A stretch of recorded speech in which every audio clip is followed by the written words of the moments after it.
Hey there, riddle enthusiasts. Welcome to today's challenge. I've got a brain twister for you that'll put your problem-solving skills to the test.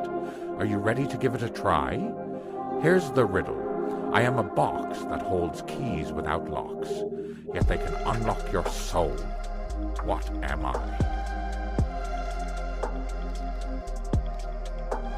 Take your time, think carefully, and see if you can come up with the correct answer. Need a little help? Here's a hint. Think about something that evokes emotions and can transport you to another world. Time's up. The answer is a piano.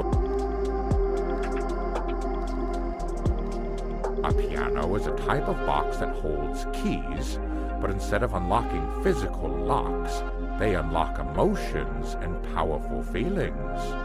Thanks for playing along, everyone. If you enjoyed this riddle, be sure to like, comment, and subscribe for more brain teasers and puzzles. See you in the next video.